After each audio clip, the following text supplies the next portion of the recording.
So what I would love to share with you is kind of results of some research that DEIB has done and sponsored over the last couple of years. I'm a strong believer in, start with what matters most. And so I'm sharing the key takeaways up front. We'll review them again at the end. But so you have an idea of kind of what we're going to talk about and can pay attention to the items that matter most to you, again, depending on where you are in your DEIB journey. And so key takeaways, aligning DEIB business and people strategies. So, DEIB is not just a people strategy. Certainly people are important and critical in order to be able to realize the benefits of it, but making it a business strategy within your organization and measuring it as a business strategy elevates its importance and thus gives more weight, more probability to your organization achieving success. So we'll talk about that. Creating the conditions. So, again, over the last couple of years, for sure, certainly prior to that as well, organizations saw the importance of having a DEIB strategy. And I think there were some actions that we saw organizations taking. I'm going to, share with you some data around why that's not enough and what you can do to really create those conditions for change. We'll talk about skills as the currency. And so as Alexa shared, DEIB is a company that is founded around allowing people to learn and progress and build the skills that are important. And so as we talk about DEIB and culture, we'll talk about some of the most important skills in order to advance that strategy. But first, we'll talk about skills as the currency, as that foundation. I'll explain that more as we get there. And then finally, key takeaway, empower employees. So, again, DEIB is not just a people strategy. It's not led by the people team solely if we want it to succeed. And so being able to democratize and give everybody the tools and skills that they need in order to cultivate a culture of DEIB, of belonging within your organization will be really important. And so why skills as the currency of work? When we think about how we hire people, we write job descriptions, we write requirements, we write job duties, right? And then we list a profile of what we are seeking, what that person might look like, who is an ideal fit within our organization. What we have realized here at DEIB over the last 10 years that we've been in business is that it's really hard to take those platitudes and to break them down into how does someone become successful in this role. And importantly, as we think about hiring, promoting, helping someone to succeed in their role, how do we break down what good looks like and maybe what not good looks like into more of a component part. So our assertion is that skills really are that atomic unit, right? So if you are in an HR people function, you know the concept of competencies, you talk also about skills as well, and development of skills and measurement of skills and how you use those within your organization. What we're asserting here is that skills are the currency of work. So what is currency? Currency is something that you exchange or trade for something of value. So currency is something you exchange or trade for something of value. Skills are what people do versus how a job is done, right? So skills are that atomic unit of what is it that people do to achieve business outcomes, to achieve success in the task that they're accomplishing. But skills really are that atomic unit. And so then when we say skills are the currency of work, skills are what's traded for compensation, for benefits, for career growth, for financial security, for all the things that employees want to achieve out of a job. In exchange, organizations benefit from the outcomes of those applied skills leading to business results, or in the case of the focus of our conversation today, in the advancement of a culture that supports, promotes, celebrates DEIB efforts. So hopefully that concept makes sense to you. Skills are the currency of work. They are that atomic unit that we are exchanging for something of value in the workplace. As we move on to the next slide. So what do you need to trade? How do we help employees understand the currency that they hold? Much like we have, different types of currency in our monetary system, right? With different values. How do we think about bucketing the skills that are important in order to drive a culture of DEIB? So at Degreed, we talk about 3 buckets of skills. So the middle bucket is probably most familiar to all of us, the functional skills, those skills that are needed to get the job done, right? And that are, these are the skills that are evergreen for a function that probably aren't going to change. So, if I'm an accountant, I need to know accounting principles. Now, those actual principles may evolve and change over the years, but I need to know accounting principles as a skill. If I am a webinar presenter, I need some communication and facilitation skills. And again, the tools we use, the way that I communicate, et cetera, may change and evolve. But the fact that I need communication skills are foundational to the function of being a webinar presenter and accountant. You get the picture. To the left of that, we call these power skills. You may refer to them as soft skills, leadership skills, same thing.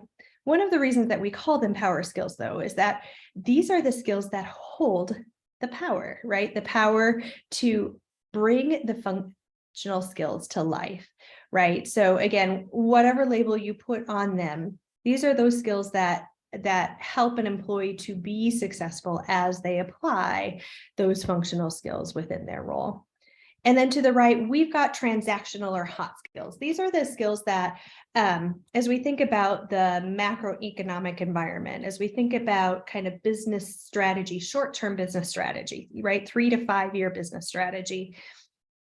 These are the things that are truly transactional. So for the short term, these skills might be critically important.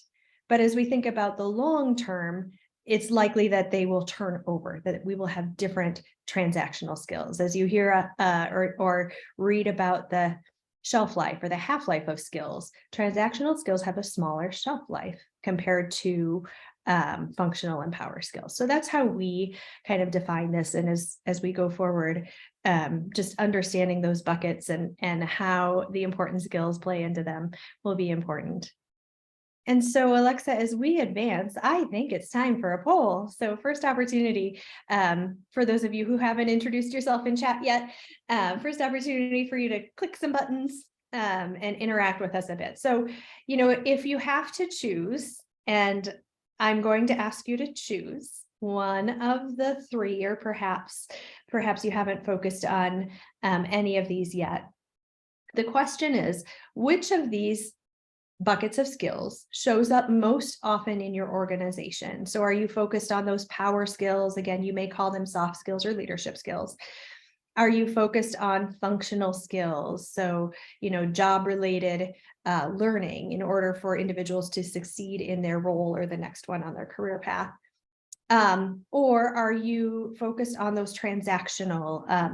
So, that third bucket is transactional, or are you not focused on any particular area yet? So interested in your feedback.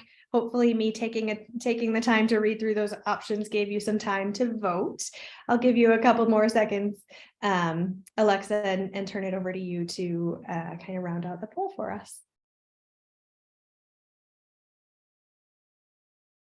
Excellent. So it looks like we have a strong focus on functional skills, not surprising. That showed up in 51% of the poll results. Power skills is a follower at 38%, also probably not surprising, just, as you think about, where learning and development has focused over the last couple decades, where HR organizations have focused. Transactional skills, not quite yet. It's interesting. I would be interested for any of you that responded that way or responded that wasn't your focus. In the chat, I'm interested why.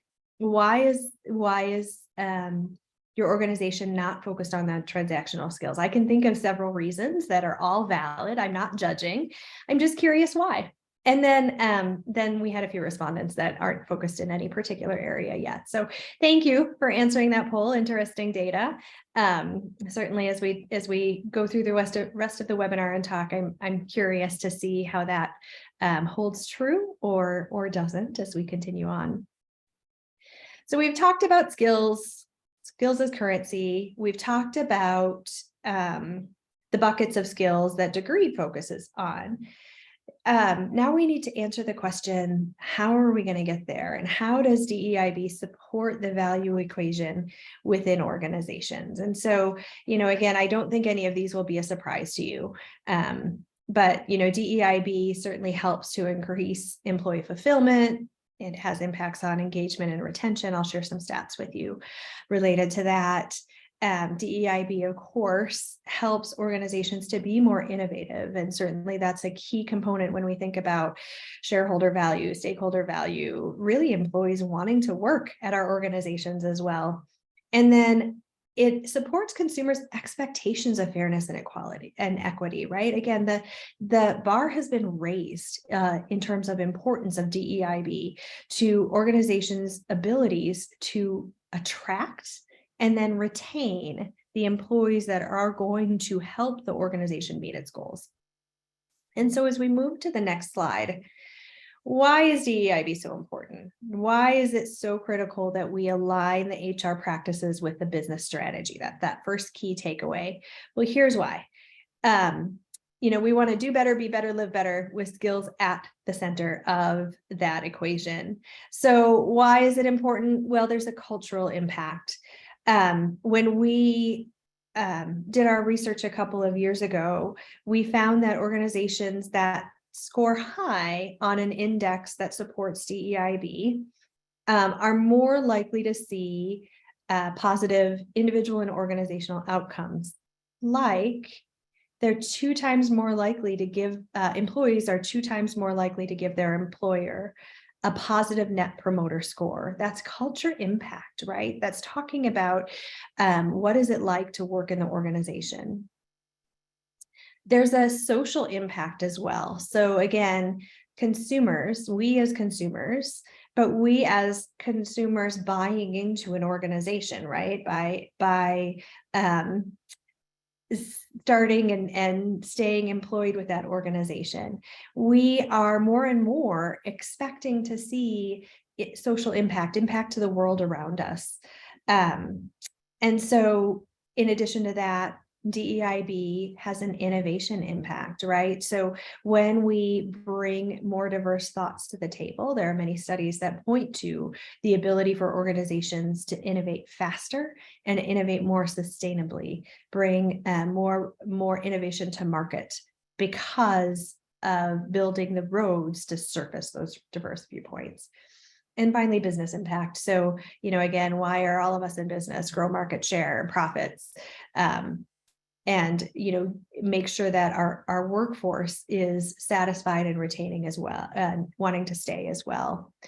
To that point, as we did our research, when we looked at organizations who had a strong focus on DEIB, I shared that the employees were 2 times more likely to give the organization a positive net promoter score. Employees also indicated a 45% increased likelihood to stay with the organization. And 2 times the employees indicated an intent to work at businesses that have met their goals for the last 3 years. So that business outcome certainly is a key component as well. And of those organizations that have a strong DEIB culture, 81% are more likely to indicate high customer satisfaction. So as we look across these 4 components, the culture impact for the organization and employees wanting to stay, the social impact to be able to affect the world around us, the innovation impact, being able to meet business results more quickly and with better solutions, and then the business impact through customer satisfaction and other measures as well. Okay, as we move along, current state, here's that key takeaway. What we're doing now may not be enough. Alexa, you can just build through this slide. I'll talk through these key points. So right now, what we see in some organizations, so I would encourage you to think about your own organization and the approach that you're taking. In some organizations, what we see is a focus on the symptoms, not the root causes, right? So there are some surface level indicators that organizations can focus on, like, measuring the quantity, measuring in a quantitative manner how diversity might appear in the organization or might appear across various business units or departments. And that's a good start. But I think until we uncover the root causes of what does it take for us to build and mobilize and make successful diverse teams in our organization, that's what I mean by looking at the root causes and how do we sustain and continue to improve positive quantifiable numbers, those being a surface level measure to indicate, are we really driving the culture of DEIB in our organizations? Here's a big one. Employee resource groups or business resource groups or affinity groups, you may call them one of those things or something related in your organization. They're good, but they're not enough to really change representation rates or to create that true sense of inclusion and belonging. So if you have them, don't stop them. If you don't have them, you could start them. Just don't stop there, right? They're not enough. And one of the reasons is, again, you have to align DEIB, not just to your people strategy, but the business strategy. So if you stop at an ERG or BRG or affinity group solution, and you're not embedding and empowering within your organization, you're not going to see the true culture change. Similarly, point 3, DEIB training isn't working. So unconscious bias training isn't enough. It's important. If you're doing it, don't stop. Just don't stop there. What's really needed is conscious inclusion practices at every level, in every meeting, in every conversation, right? So we know through our unconscious bias training that they're unconscious, right? That we're not going to fix or resolve or eliminate unconscious bias. What we can do is surface it in the moment every time and work to change the practices. So that's what I mean by conscious inclusion practices. And then point in time events don't drive sustainable change. So it's great if you have a BRG fair at your organization. It's great if you celebrate the various holidays and focus months and occurrences that we should acknowledge and recognize. But again, with all of these points, I hope what you're hearing is if you're doing them, don't stop. Just don't stop there, right? Those point in time events aren't enough of themselves to drive the culture change. So having said that, what are some of the things that our research is pointing to? What are some things that you can do, Alexa, as you move to the next slide? We talked about the market expectations a bit. I'll just highlight a couple of the bigger numbers that came out from this research. So 80% of consumers want brands to help solve society's problems. We want to see that impact on the world around us. And 81% of employees believe employers should reiterate a zero tolerance policy for discrimination and harassment. Those are big numbers, right? So as we think about expectations of your future employees or your current employees, even, we'll talk about them in a moment. This is what people expect as they think about interacting with any of our organizations. So we move on to the next slide. Business outcomes. So again, as we looked at our research, I've shared a couple of these numbers already with you. So employees who are in organizations that place an importance on DEIB find that their employees are 2 times more likely to indicate their org has met their business goals in the last 3 years. That's a big impact. That's a big number, right? 81% are more likely to indicate high customer satisfaction, 72% more likely to indicate their org is innovative. And who doesn't want to be innovative or to work for an innovative organization? And 43% are more likely to indicate their org will meet their 2021 business goals. Two more sets of numbers as we progress to the next slide. Culture outcomes. We talked about the positive net promoter score. We talked about the high intent to stay, 45%. And then we just talked about the orgs that are 2 times more likely to have met their business goals in the last 3 years. So the final set of numbers that I'll share on the last slide is an important one. You know, as we think about investor expectations, stakeholder, shareholder expectations, right? There's been this emergence of ESG reporting, accountability for publicly held companies, for privately held companies. Sorry, I can't say that word. Investors have expectations as well. They want to see data on how organizations are doing with respect to DEIB. So again, it's something that organizations are being held accountable to report back on. And again, it's not just about those point solutions. Those don't go far enough. We really need to find ways to embed the mindset, the practices, the results within our organization and tie it to business strategy. Okay, so the result of this effort, as we go back, sorry about those builds, but you've got them all. So the result of this research, as we think about things that you can do within your organization, the C-suite and boards are prioritizing DEIB. It is becoming a critical component.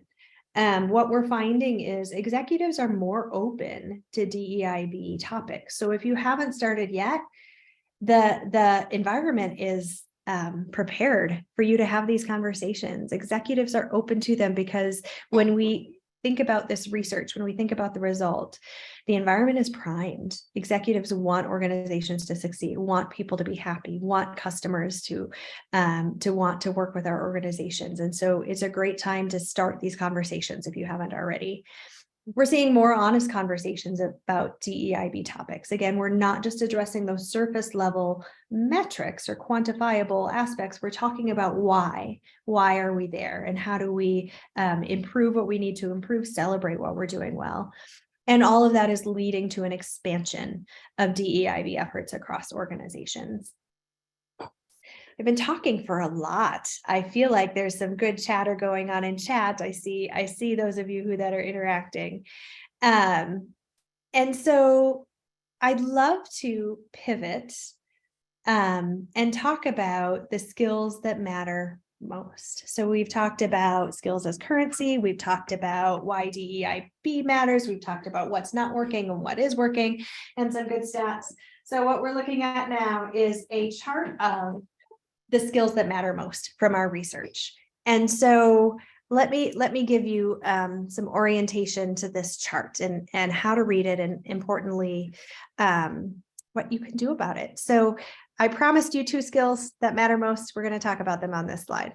But the big thing is, you know, when we looked at the skills that matter most, what we found was action-taking skills are really essential. What do I mean by that? I mean skills like ability to empower people. Isn't that a lovely thing, right? And it's obvious, but it's not always present. Think about ability to empower people. Think about who in your organization is representative of that.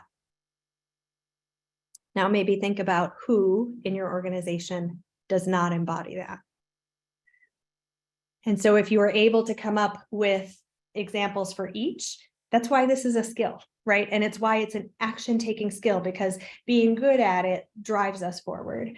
There are other action-taking skills that showed up as important in our research. Assertiveness. Wow, when you think about changing culture, assertiveness is such a key skill. Challenging the status quo, calculated risk-taking. We're going to come back to that one.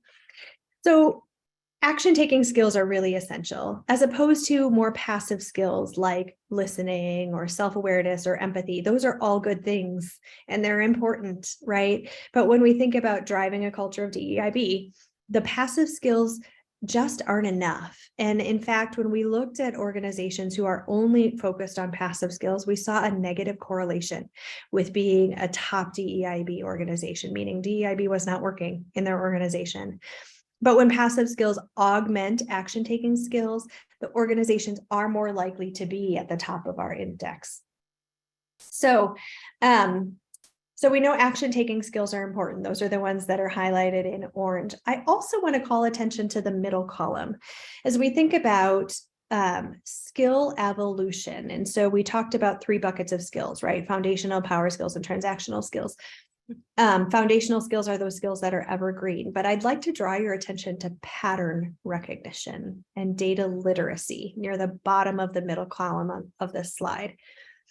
Think about how data literacy has evolved perhaps from a skill called data analysis, right?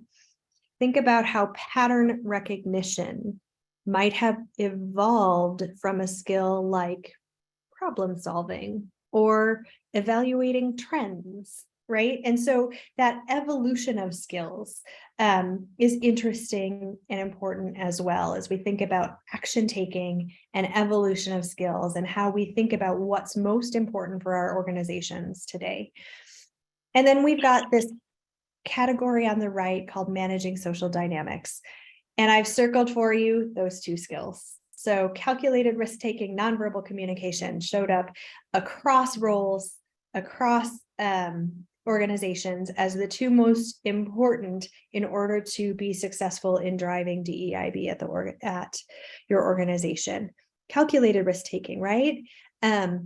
Again, we're talking about culture change, and that can be hard. And so knowing when to take risks and the right risks to take and being willing to pivot and move when they may not work out 100% as expected. And then nonverbal communication. So, we are using a technology to communicate today. You can see, the upper third of my body. You don't see the rest unless I'm gesturing wildly with my hands, which has already happened, I'm sure. But we notice nonverbal communications. We respond to nonverbal communications. There's a study, goodness, it's decades old for sure. Alfred Morabian was the conductor of the study who looked at the importance of the words we say compared to our nonverbal communication. And it turns out, not surprisingly, nonverbal communication is much more important to the interpretation of that message. That is, when my words and my expressions don't match, more likely you are going to trust my expression. Doesn't matter what I say if my nonverbals are communicating differently. We all know this is important and true because we've all lived through COVID and we've all lived through this technology-enabled communication. And so we've had to adjust to the importance of nonverbal communication. We'll talk about some specific things by role that can show up as we give you some tips to make this work in your organizations. And so, Alexa, as we move on to the next slide, this last little bit of insight that I will share with us is kind of the importance of skills by role. So we'll look at leaders, kind of senior leaders in the organization, we'll look at managers, and we'll look at individual contributors.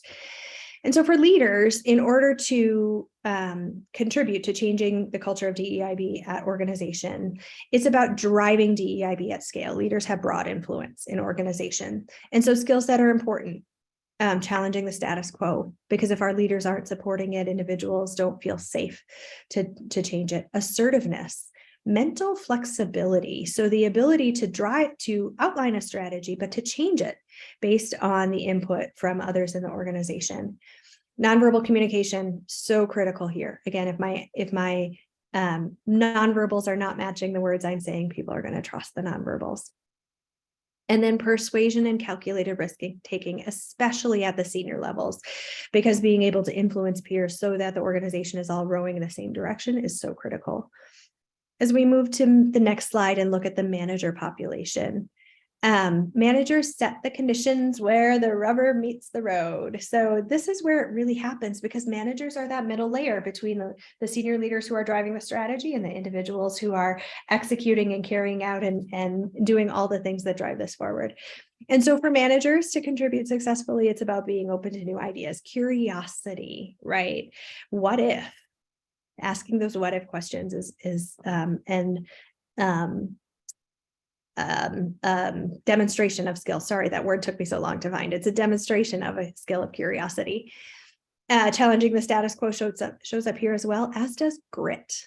Because one might argue this is the hardest role in the organization to drive change, because it's understanding and being able to execute on the strategy driven by the senior leaders, challenging the status quo, but also listening to the groundswell of employees. And so grit shows up as a skill that's really important here, perseverance, right? And then navigating social complexity, because managers are in the middle of those two populations. Then finally, as we look at employees, for employees, it's all about, or for individuals, being the catalyst for change, because we have more individual contributors in any organization than we have managers or leaders.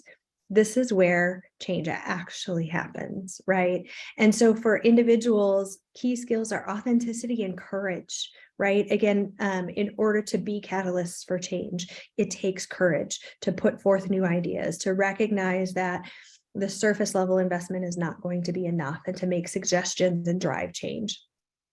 Ability to empower people. So we see influence, what we used to call influence, showing up in the key skills for individuals. And then helping design a new future. So again, envisioning a new future. We've seen that in a couple of the other roles, but also pattern recognition, managing ambiguity, right? So when that strategy or the translation of it aren't exactly clear, being able to understand and manage through that ambiguity and use your courage to drive forward the efforts that are important for you to be a catalyst for change. And so I think it's time. I've been doing a lot of chatting again. I think it's time for us to see how you're doing. So as you think about those audiences, leaders, managers, and individuals, I'm curious on which audience your organization is focused. And maybe it's all of them, maybe it's none of them. So we'll give you a couple of moments to respond to the poll.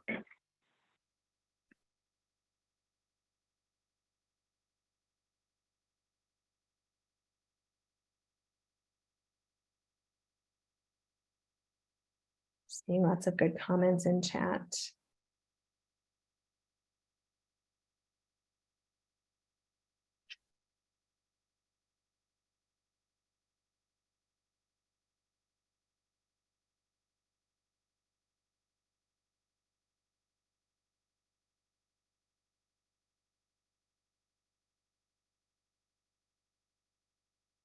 Okay, Alexa, I think we can probably close it out. See what you said. The greatest response came from all. So focused on all three of these groups. That's great. For those who are not yet focused on all, leaders show up as the next strongest, followed by individuals and managers. And then some of you aren't focused on any of them in particular yet. So thank you for those responses. I know we're on the home stretch of our Women Our Time today, so maybe we'll close out the poll. I will remind us of a couple of more thoughts, and then we'll look at those key takeaways again and see how we did. So how do you take action? You know, organizations, you as a leader in your organization must take steps now, right? Again, start, right? Set a strategy, align it with the business, but start, right? And empower your people, democratize, driving DEIB across your organization, be action oriented. It's a key takeaway. On the next slide, you know, play your role. So we looked at the role across each of those groups. Senior leaders drive DEIB at scale, managers set the conditions, individuals being the catalyst for change, and for those of us in HR or DEIB leader roles, provide the data, right? Look beyond just the surface level data and dig down to those root causes and report on that and see how that drives change. And so as we revisit the key takeaways on the next slide, again, this is where I started. So align DEIB business and people strategies. Again, we saw all of the reasons why in the research and all of the statistics that show what our businesses can achieve when we align the strategy. Creating the conditions, again, a lot of that happens at those role segment levels. Looking at skills as the currency, right? So what is it that you can help people build at that atomic level and then trade for something of value within the organization? And then empower employees. Again, for all of our organizations, the individuals are the largest employee group. So the more we can empower them, the more we're going to be able to make impact at scale. So with that, Alexa, I am curious what folks have been saying in chat and Q&A, and I will turn it over to you to guide the next part of our webinar. Can you folks hear me now? Yes.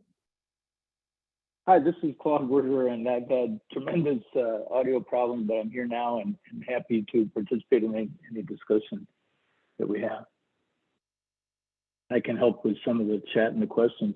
There's one question that came in from Tammy about the statement that was made about skills not being biased, and she's not sure she agrees. Could you expand on why you think that's the case?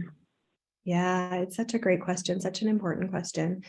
So part of why we assert that skills are not biased is because they are that atomic unit, right? So they're not looking at things like experience or demographics or places of employment, right? To influence the skill. The skill is the skill is the skill. How it gets applied and driven within each of those constructs. So whether I am an individual contributor at a small organization or a senior leader at a Fortune 5 company, the context in which I apply that skill and the outcome of my application of that skill are going to differ. But the skill itself, pattern recognition, data literacy, grit, challenging the status quo, the skill is the skill is the skill. So that's one of the reasons why we say they are not biased, is because we really are removing out, stripping out all of those kind of environmental and other factors that we often conflate with skill as we think about particularly making those important decisions, hiring, promotion, talent management. We often are looking at a bigger picture and not looking at the skill itself and how a person has achieved, built their capability in, and then of course demonstrates the result of that skill. I hope that helps. Tammy, I'd be curious in chat if you've got some thoughts in reaction to that statement as well, or some further context for your question.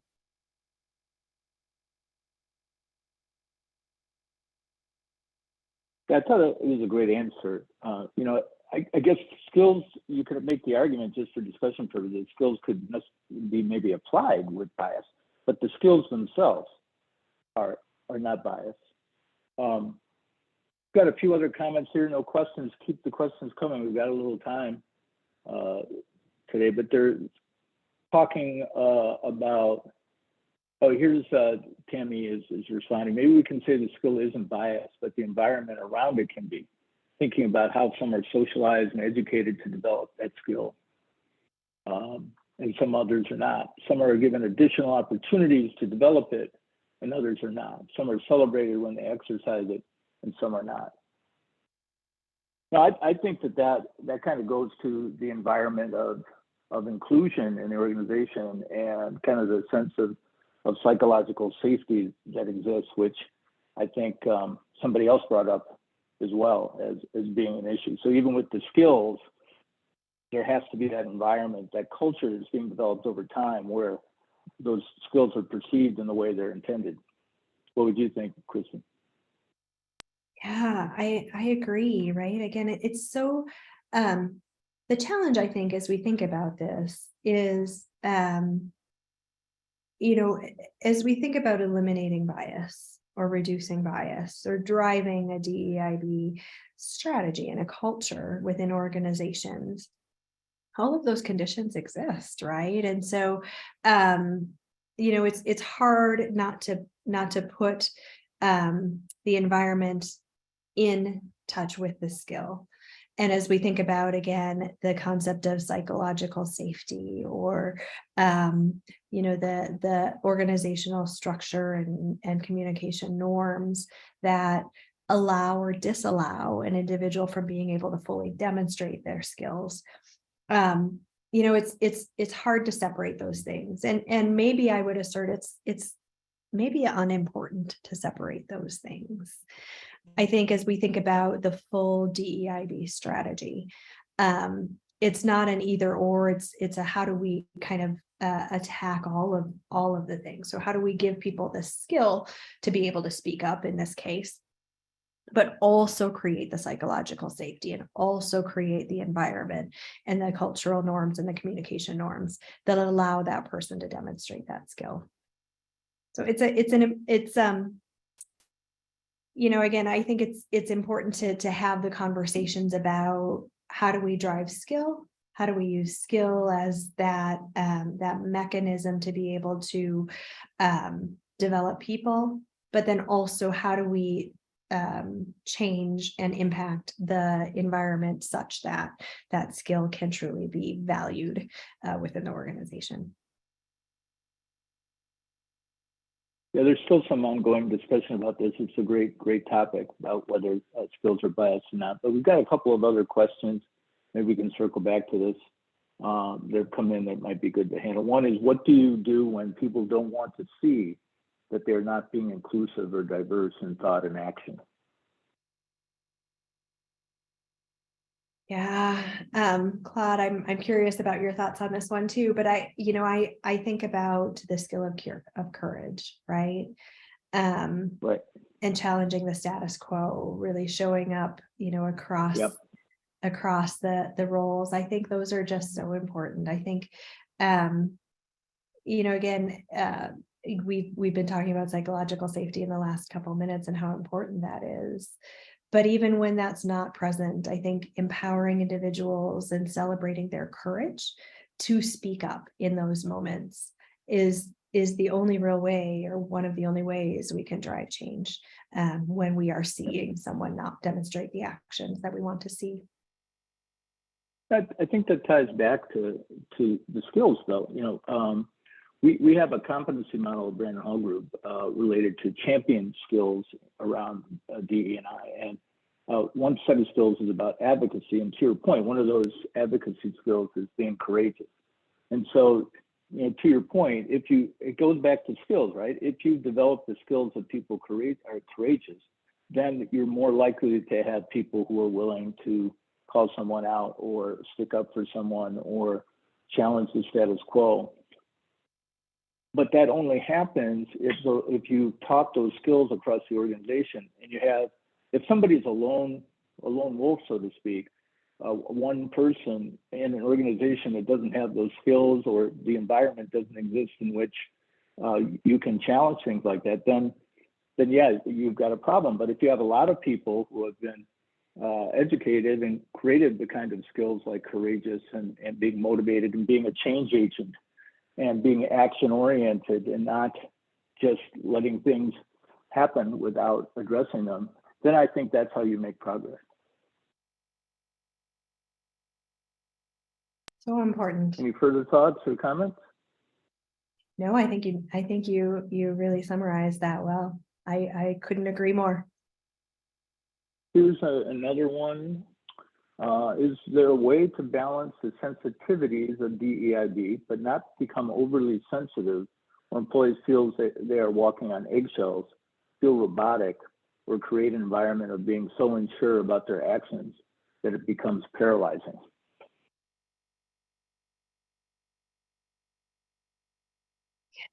I mean, again, go ahead. No, go ahead, Claude, Sure. please. I'll take a crack at it. I don't know if that's a great question, and it's, I think, a very complex answer. But I think, again, it gets to teaching skills in the organization and creating an environment where the kind of dialogue that we're talking about isn't perceived as being, politically correct, or people need to walk on eggshells so that they're not, saying anything that might upset somebody. I don't think that's what DEIB is all about. It's about being able to have open conversations and not walk on eggshells and have difficult conversations, and that's where the skills come in.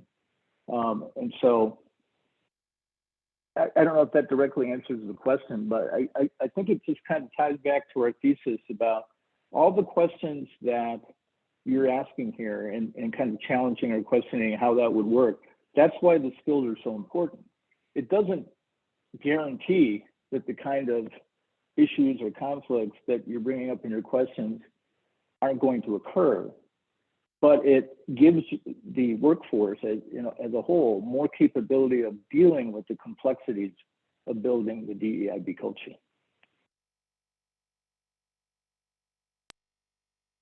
Yeah, I agree. Again, I think you summarized that well. I couldn't agree more. I don't have anything specific to add to that. Here's a comment from Linda. This is a comment, not a question.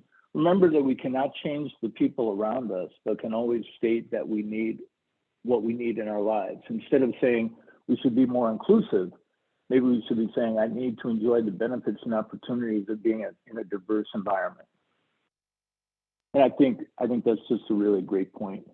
And it gets to going back to the principles and values of diversity, equity, inclusion, and belonging. It's not to change people's belief systems or make everybody behave in a particular way. In fact, it's just the opposite. It's being welcoming to people with all sorts of beliefs and being able to have open discussions. Because the value of DEIB, beyond some of the things we generally talk about, such as race and gender, is really embracing different ideas that people have about work and about getting work done and driving business goals. It goes beyond race and gender. It goes beyond just exchanging views openly on a business problem and working on a new kind of solution.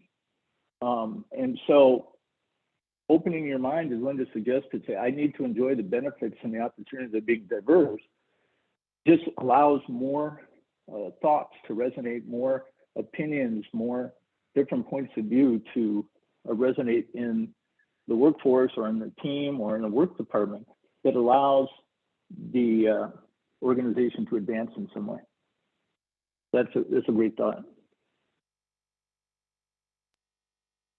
Yeah, I would just, Linda, commend you on the framing that you've put forth, and acknowledge the courage that is inherent in being able to say, I need to enjoy the benefits and opportunities, right? So, again, all of the things that we've been talking about in terms of environment and skill and how we create the conditions, the psychological safety where someone can demonstrate that courage. But I really like how you've put that framework forward as a suggestion for individuals and organizations to be able to contribute to the success of DEIB. We're almost at the top of the hour, but I just want to commend everybody for the thoughtfulness in the comments and in the chat. There's some really great things coming in. Maybe we can leave with this a comment from Roger, who says, reminds me of the power and importance of nonviolent communication, being conscious of one's own experience and owning it, communicating that experience in a nonviolent way, then making a request for what one needs or what someone needs.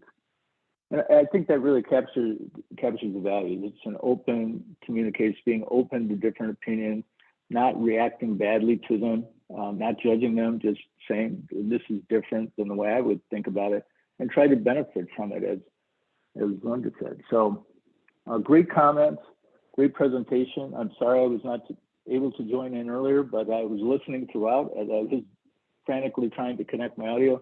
And I really think this group of attendees has had a lot of great things to share. And thank you, Christy, for sharing your point of view and the importance of skills and building a culture of DEIB. Really, really great. So thank you, everybody. Thanks for attending. We will be making the recording and the slides available after the webinar. We appreciate your participation, and thanks again to DEGREED, and we look forward to seeing you in another webinar. Thanks, everyone. Bye-bye.